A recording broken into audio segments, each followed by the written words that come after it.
మీరు మీరు చెప్పేదంతా విన్నాను శ్రద్ధగా. మీ ఆవేదన కూడా చూసిన. మీ ఆవేదనే మా ఆవేదన. అయితే ఇక్కడ డైరెక్ట్ ఇండైరెక్ట్ ఎన్నికల విషయంలో ఎగ్జాంపుల్ చెప్తా. 2000 సంవత్సరంలో మా వరంగల్ కార్పొరేషన్ ఎన్నికలు జరిగినాయి. ఫస్ట్ టైం స్వతంత్రం వచ్చిన కానీ కాంగ్రెస్ గెలుస్తూ వచ్చింది.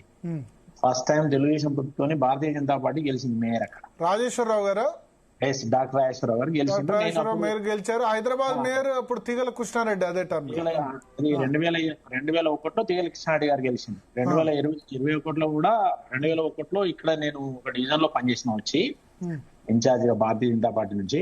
అయితే ఈ డైరెక్ట్ ఎన్నికలలో నేను చెప్తున్నా, రాజేశ్వరరావు గారు వరంగల్ కార్పొరేషన్ మేయర్ అయినప్పుడు ఆయన కూడా పెద్ద డబ్బు ఉన్నాడేం కాదు, హానెస్ట్ పర్సన్. మాకు బీజేపీకి ఇస్తే కలిసి పనిచేసినాము. మేము పెట్టింది 25 లక్షలు ఖర్చు మేయర్ మొత్తం అప్పుడు.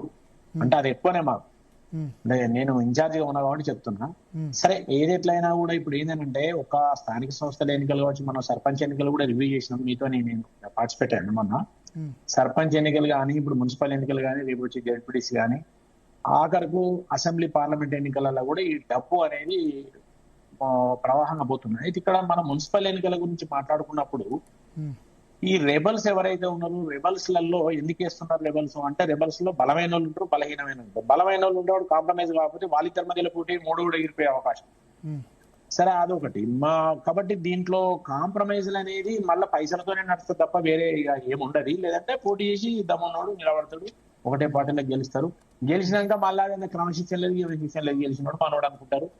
అయితే ఈ ఇండైరెక్ట్ ఎన్నిక పెట్టేదే అధికార పార్టీ నా యొక్క చైర్మన్ నేను గెలిపించుకోవాలనే దాని మీదనే చేస్తారు తప్ప ఇంకా వేరే లేదు. కానీ ఇప్పుడు అది ఎందుకు నా యొక్క చైర్మన్ అని గెలిపించుకోవాలంటే ఎందుకంటే మున్సిపాలిటీలలో గానీ, కార్పొరేషన్ గానీ, గ్రామ పంచాయతీల కంటే ఎక్కువ రియల్ ఎస్టేట్ ఉంటది, ఎక్కువ కన్స్ట్రక్షన్స్ ఉంటాయి. కాబట్టి మున్సిపాలిటీలో ఉన్న వ్యతిరేకతను కూడా ఈ రాష్ట్ర ప్రభుత్వానికి వస్తుంది ఎక్కువ మంది చైర్మన్లు కావడం వల్ల. ఏమైంది టీఆర్ఎస్ మొన్న ఒక మా మణికొండ మున్సిపాలిటీ తప్ప రాష్ట్రంలో ఎక్కడ చూసినా టీఆర్ఎస్ మున్సిపల్ చైర్మన్లే. టీఆర్ఎస్ ఓడే ఎంపీటీసీ, టీఆర్ఎస్ ఓడే జెడ్పీటీసీ, టీఆర్ఎస్ ఓడే సర్పంచ్, టీఆర్ఎస్ ఓడే మున్సిపాలిటీలు. ఏమైంది, పోయిందా లేదా? అయితే ఇప్పుడు కనీసం అట్లీస్ట్ లోకల్లో వేరే వాళ్ళు ఉన్నా సరే వాళ్ళ వల్ల డెవలప్మెంట్ కాలేదని చెప్పొచ్చు. అందరు అధికారం వాళ్ళే అయితే అయింది కదా మొన్న బీఆర్ఎస్. ఇప్పుడు కాంగ్రెస్ కూడా గెలిస్తే అట్లే అవుతుంది. అట్లీస్ట్ అక్కడ కొంత ఇక్కడ కొంత అన్న పబ్లిక్ ఆలోచిస్తారు. మొత్తం వన్ సైడ్ రాష్ట్రంలో టీఆర్ఎస్ తప్ప వేరే లీడర్లు లేడు. గెలిచిన వాడు ప్రతి ఒక్కడు అన్నాడు. ఆ నెగటివ్ అంతా సర్పంచ్, వార్డు మెంబర్ నెగటివ్ కూడా కేసీఆర్ కొట్టింది. కరెక్ట్. అయితే ఇప్పుడు గెలిచిన వాళ్ళు వార్డు మెంబర్ కావచ్చు, కార్పొరేటర్ కావచ్చు, లేదా మున్సిపల్ చైర్మన్ కావచ్చు, మేయర్ గెలిచిన వెంటనే ఏం చేస్తారంటే ఇసుక పోతే వాడు పాపం పర్మిషన్ తెచ్చుకొని ఇల్లు కట్టుకుందాం అంటే, అంతకుముందు చాలా మంది ఏమనుకుంటారంటే ఈ మున్సిపల్ ఎన్నికలు జరగకపోతేనే మంచిగా ఉండు, ఎందుకంటే అధికారుల పరిపాలన ఉన్నప్పుడు ఒక్కరికే నేను ఏదో ఇచ్చేసి తెచ్చుకుంటాడు, కట్టుకుంటాడు, లేకపోతే ప్లాట్ చేసుకుంటాడు, ఏదో చేసుకుంటాడు, డెవలప్ చేసుకుంటాడు. కానీ ఈ పొలిటికల్ లీడర్లు వచ్చిన తర్వాత హక్కుగా వచ్చి, ఇప్పుడు హక్కు అయిపోయింది మీరు అన్నట్టు, వాళ్ళకి ఏదైనా పైసలు ఖర్చు పెట్టి హక్కుగా వచ్చి ఇసుక పోయంగానే చేజాపుడు, ఇది సిమెంట్ వేయంగానే చేజాపుడు, నా సంగతి లేకపోతే నిన్ను పర్మిషన్ రాని వచ్చినా కూలగొట్టిస్తాయి, ఇది బెదిరించి. ఇప్పుడు వీనికి కట్టాలి, వానికి అధికారులకు కట్టాలి పైసలు, వీడు లీగల్ గా కట్టుకొని అందరికి పైసలు ఇవ్వాల్సిన పరిస్థితి. ఖర్చు పెరిగిపోయింది, కట్టడానికి ఖర్చు పెరిగిపోయింది, మళ్ళీ అమ్ముకుంటే కొనడానికి ఖర్చు పెరుగుతుంది. తర్వాత మళ్ళీ ఆఖరికి వీళ్ళు కూడా ప్రజలు పైసలు ఇస్తున్నారు మీరు అన్నట్టు. ఈ వ్యవస్థ అంతా ఎందుకు తయారైంది, టోటల్ వ్యవస్థ ఎందుకు ప్రస్తుతపట్టింది అని మనం ఆలోచించేది ఉంటే, నేను ఒక విషయం ఎగ్జాంపుల్ ఇదివరకు చెప్పాను అనుకుంటాను నేను లైవ్ లోనే.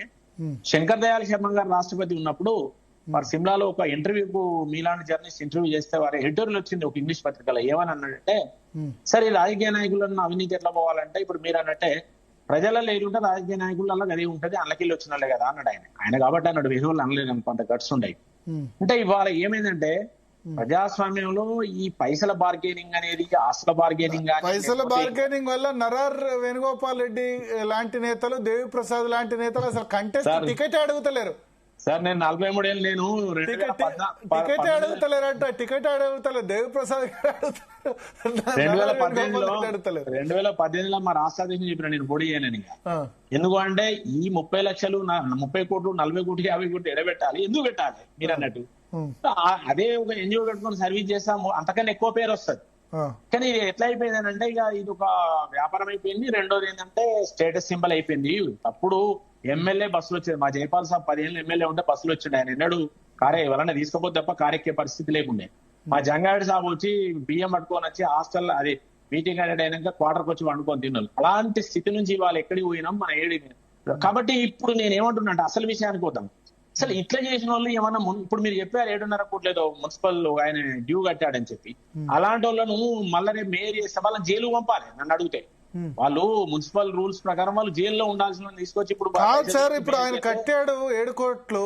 ఇన్ని రోజులు ఎందుకు ఊరుకున్నారు ఆ మున్సిపల్ అధికారులు? ఇంతమంది మున్సిపల్ అధికారులు వచ్చారు కదా, ఆయన దగ్గర 5,000 10,000 తీసుకొని వీళ్ళు 7 కోట్ల అయ్యేంత వరకు కూర్చున్నారు బకాయిలు. మున్సిపల్ అధికారులు హోటల్ ఎట్లా నడుస్తున్నది ఇంతకాలం?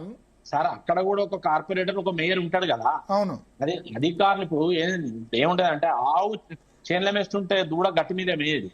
ఇప్పుడు ఇవి 500 రూపాయల ఆస్తి పన్ను కట్టకపోతే ఇంటి ముందు చెత్త తీసుకొచ్చేస్తారు. 7 కోట్లు తిన్నోడు అట్లా అద్భుతంగా నడిపిస్తున్నాడు సిస్టమ్.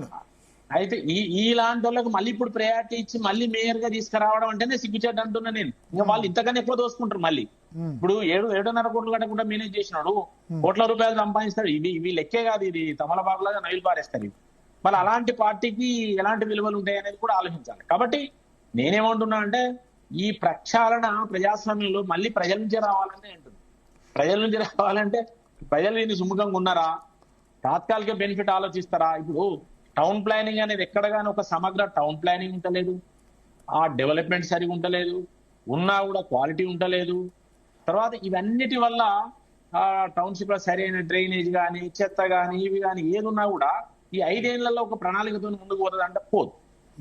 కాబట్టి నేనేమంటే ఈ యొక్క అవినీతి కానీ ఇవి కానీ ఎన్నికల ఖర్చు కానీ ఎంత కూడా నిజంగా చెప్పాలంటే అటు ప్రజలకు నష్టమే, ఇటు డెవలప్మెంట్ కాదు. తర్వాత దాంతో పాటు ఈ ప్రజలు నిత్యం ఇలాంటి సమస్యలతోని బాధపడుతూ ఉండాలి. వీరు పోయి అడిగితే నువ్వు మట్టి చేసిన ఓటు నువ్వు ఆ రోజు డబ్బు తీసుకొనే లేదని మళ్ళీ అడిగే పరిస్థితి. కాబట్టి నేనేమంటున్నా అంటే ఇవాళ ఈ ఎన్నికలలో ఖర్చు ఇదంతా కూడా దీన్ని ఏం చేయాలనేది ఒక ప్రభుత్వంలో ఉన్న వాళ్ళు ఆలోచించాలి, అందరు కలిసి అన్ని పార్టీలు కలిసి ఆలోచించాలి. ఆలోచించి కొంతనన్నా దీంట్లో నైతికత తీసుకొచ్చి కొంతనన్నా ఎన్నికలైన తర్వాత ఒక మార్పు డెవలప్మెంట్ కానీ రిఫార్మ్స్ కానీ ఒక మార్పు అనేది తీసుకురాకపోతే ఇది కమర్షియల్ అయిపోయి వ్యవస్థ గట్లనే ఉంటది. వీళ్ళు గెలుస్తారు, వీళ్ళు అధికారులు ఎడుదటే పోతుంది. కాబట్టి ఒక సమగ్ర ప్రణాళిక లేదు. హైదరాబాద్ అట్లా అయితే ఇదే కారణం. హైదరాబాద్ మున్సిపల్ కార్పొరేషన్ కూడా ఒక మాస్టర్ ప్లాన్ లేదు, ఇప్పటికీ సమగ్ర మాస్టర్ ప్లాన్ లేదు. 2-3 మాస్టర్ ప్లాన్లు ఉన్నాయి. తర్వాత మొన్న హైడ్రా తీసుకొచ్చింది కదా, ఇదే చెప్తున్నా మీకు. రేపు ఇది కూడా ఎన్నికలు వస్తాయి కదా. హైడ్రాలో వాళ్ళు FTL కింద అని చెప్పి. సరే, హైదరాబాద్ వేరు, డిఫరెంట్. సరే ఇది కాదు నేను అనేది. ఇప్పుడు మున్సిపాలిటీస్ లో 116 హైదరాబాద్ ఎందుకు సార్? ఒక్క నిమిషం. హైదరాబాద్ ఎందుకు ఎగ్జాంపుల్ చెప్పిన ఎరికేనా? 7 కార్పొరేషన్లు ఇప్పుడు ఎన్నికలు అవుతాయి. సరే, నేను చెప్పేది ఏంటంటే ఇప్పుడు హైదరాబాద్ లో ఒక పర్సన్ డైరెక్ట్ గా తెలియదు, మున్సిపల్ మేయర్ డైరెక్ట్ గా తెలియదు. కానీ ఈ 116 మున్సిపాలిటీల్లో 50-60 మున్సిపాలిటీల జనాభా 40-50 వేల లోపే. మున్సిపల్ చైర్మన్ క్యాండిడేట్ డైరెక్ట్ గా పబ్లిక్ దాదాపు ప్రతి ఒక్కళ్ళు తెలుసుంటారు. 20,000 నుంచి ఉన్నాయి సార్. 20,000 ఎక్కడ? 13,000 జనాభా ఉన్న వాళ్ళు కూడా మున్సిపాలిటీలు చేశారు. కరెక్ట్. అయితే నేను ఒక విషయం ఏం చెప్తాను. ఇప్పుడు 7 కార్పొరేషన్లు మున్సిపాలిటీలు ఉన్నాయి కదా, కార్పొరేషన్ ఏరియాలలో కూడా FTL పెట్టిండ్రు. మున్సిపల్ ఏరియాలలో అక్కడ కూడా హైడ్రా టైప్ తయారు చేసింది. అయితే ఎందుకు ఈ విషయం చెప్తున్నా అంటే అక్కడ సమగ్ర మాస్టర్ ప్లాన్స్ లేవు. ఇప్పుడు కుంటలు, చెరువులు, టౌన్ ఏదైతే అర్బన్ ట్యాంక్స్ ఉన్నాయో వాటికి FTL అయితే అవి మున్సిపల్ పరిధిలో మాస్టర్ ప్లాన్ లేవు. మున్సిపాలిటీలో ఏమంటారు, వాళ్ళు IBO రెవెన్యూలో NOC ఇస్తే తీసుకొని వీళ్ళు పర్మిషన్ ఇస్తారు. వీడు వచ్చేమంటారు మీరు ఎట్లా పర్మిషన్ ఇచ్చిన అంటాడు, ఇప్పుడు NOC ఇచ్చిన అంటాడు. వాళ్ళు NOC డబ్బులు తీసుకొస్తారు. కాబట్టి నీకు వ్యవస్థలో ఒక సమగ్ర మాస్టర్ ప్లాన్ అనేది లేదని నేను చెప్తున్నా. ఇప్పుడు మున్సిపాలిటీలలో కానీ కార్పొరేషన్లలో కానీ ఎక్కడ కూడా ఇప్పుడు జరగబోయే ఎన్నికలలో దేనికి ఒక సమగ్ర మాస్టర్ ప్లాన్ లేదు. ఒకదానికి ఒక డిపార్ట్మెంట్ సమన్వయం లేదు, ఒక డిపార్ట్మెంట్ కోఆర్డినేషన్ లేదు. ఒకసారి దేవిప్రసాద్ గారు విషయం తీసుకుంది. దేవిప్రసాద్ గారు, దేవిప్రసాద్ గారు లైన్ లో ఉన్నారా? దేవిప్రసాద్ గారు, దేవిప్రసాద్ గారు మళ్ళీ తీసుకున్నాం. Yes, continue. నారా వేణుగోపాల్ రెడ్డి గారు. అయితే ఒకదానికోటి పొందనలేదు. దీనివల్ల ఏంటంటే ఒక సమగ్ర మాస్టర్ ప్లాన్ తయారు చేసాం. ఆ వరంగల్ది 20-25 ఏళ్ళు బట్టి మాస్టర్ ప్లాన్ తయారు చేసినాక తెలంగాణ రాకముందు మాస్టర్ ప్లాన్ తయారు చేసి తెలంగాణ వచ్చినాక 7 ఏళ్లకు అది అప్రూవల్ అయింది. అంటే దీన్ని బట్టి నేను ఏమంటున్నా, మాస్టర్ ప్లాన్ కూడా రానియకుండా అడ్డుకుంటున్నారు. సమగ్ర మాస్టర్ ప్లాన్ వేస్తే వాని పనులు నడవ. ఇప్పుడు మా దగ్గర ఒకరిద్దరు ఎమ్మెల్యేలు ఉన్నారు. నువ్వు ప్లాట్లు చేస్తే చాలు, నాకు 2 ఇస్తావా 3 ఇస్తావా అని పోతాడు. నీకు కావాలంటే నేను లైవ్ లో పేరు చెప్పలేను, కానీ ఇక అలాంటి బాబాలు ప్లాట్లు చేసుడు లేఅవుట్ చేసుడే బంద్ చేసిన కొందరైతే ఆ ఏరియాలలో, ఆ ఎమ్మెల్యే ఉన్న ఏరియాలలో. కాబట్టి ఈ రకమైన రాజకీయ నాయకుల అవినీతి కానీ, ఒక సమగ్ర మాస్టర్ ప్లాన్ లేకపోవడం, మున్సిపాలిటీలలో మాస్టర్ ప్లాన్ కానికపోవడం, అయిన దాన్ని అమలు కానియకపోవడం, ఇలాంటి వ్యవస్థ ఏదైతే ఉన్నదో అది మారకపోతే, ప్రభుత్వాలు మరి మారినప్పుడు దీని మీద జవాబుదారీగా ఉండాల్సిన పరిస్థితి ఉన్నది. దీన్ని ప్రజలలో తీసుకుపోవాల్సిన అవసరం ఉన్నది. ప్రజలు కూడా దీన్ని ఆలోచించి మార్పును కోరుకోవాల్సిన అవసరం ఉన్నది. కాబట్టి ఎవరైతే రేపు డెవలప్మెంట్, ఎవరైతే సమగ్ర మాస్టర్ ప్లాన్ తీసుకొచ్చి మున్సిపాలిటీని డెవలప్ చేస్తామంటారో వాళ్ళకి మాత్రమే చేయాలని నేను అంటున్నా. ఇవాళ రేపు మనం వర్షాకాలం వస్తే మురికి నీరు తాగే నీళ్ళలో వస్తే కూడా పట్టించుకునే నాదుడు ఉండడు, అడిగేటోడు ఉండడు, తిరిగి చావాలి. మున్సిపాలిటీలో నీకు జవాబుదారీతనమే ఉండదు. ఎందుకంటే ఎలక్షన్ కాకపోతే కొంత అధికారుల మీద మనం ఏదైనా గట్టిగా మాట్లాడి చేయించుకోవచ్చు, కానీ ఒకసారి ఎలక్షన్ అయిందంటే ఈ అధికారంలో ఉన్న వాళ్ళు అటు వీళ్ళు చెప్పినట్టే వాళ్ళు వినాలి తప్ప అధికారులు వినాలి తప్ప, అధికారులు చెప్తే వీళ్ళు వినే పరిస్థితి లేదు. కాబట్టి ఎవరి దారిన వాళ్ళు చేయి దాపి వసూలు చేసుకోవడం ఎక్కడ అక్కడనే ఉంటది. వీళ్ళ భక్తులు వీళ్ళు చూసుకుంటారు, జనం వాళ్ళ బాధల వాళ్ళు ఉంటారు. కాబట్టి మున్సిపాలిటీలు కానీ లేకపోతే కార్పొరేషన్స్ కానీ అన్నిటికీ ఒక సమగ్ర మాస్టర్ ప్లాన్ రావాలి. మాస్టర్ ప్లాన్ ఆధారంగా ఆ లక్ష్యం మేరకు పనులు జరగాలి. దాని తగ్గట్టు నిధులు కూడా రావాలి. నిధులు అంటే ఇప్పుడు ఏం చెప్తున్నా, కేంద్ర ప్రభుత్వం డబ్బు ప్రమాణం సరే, మాస్టర్ ప్లాన్ అది పక్కన పెడితే చైర్మన్ గురించి నా ఆలోచన, లేకపోతే మహిళా రిజర్వేషన్ అయితే ముందు భార్య పేరు తర్వాత భర్త పేరు, డైరెక్ట్ గా సింగిల్ గా నేమే పెడతలేరు అసలు. ఇంకా వాళ్ళ పేరు పక్కన భర్త పేరు చెప్పి ఓట్లాడుకోవాల్సిన పరిస్థితి ఏంది? అదే సార్, ఇప్పుడు నేను ఏమంటాను అంటే, ఇప్పుడు సొంతంగా భర్తను కాదని వచ్చే గ్రామ పంచాయతీలోకి, మున్సిపాలిటీలు, కార్పొరేషన్లు కూడా అదే పరిస్థితి. కార్పొరేషన్ కొంచెం చదువుకున్న మహిళలు వస్తున్నారు. మళ్ళా అంటే ఫస్ట్ టైం వచ్చినప్పుడు ఆ ప్రాబ్లం ఉంటది, సెకండ్ టైం వచ్చినప్పుడు భర్త పేరు కూడా పక్క పోతుందిలే. అప్పుడు ఫస్ట్ టైం వచ్చినప్పుడు ఆ పరిస్థితి ఉంటది.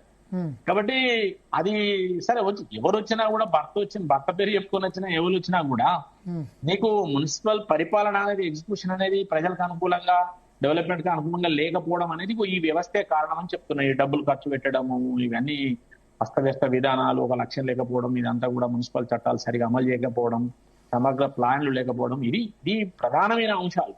మీరు అన్నట్టు మున్సిపల్ చైర్మన్ ఇండైరెక్ట్ అంటే ఇప్పుడు జగిత్యాలలో ఎందుకు గొడవ జరుగుతుంది బీజేపీ? నాకు ఐడియా లేదు దీని మీద. అంత వర్గపోర్లు ఉంటాయి అక్కడక్కడ. దేవిప్రసాద్ గారు ఉన్నారు ఫోన్ లైన్ లో. దేవిప్రసాద్ గారు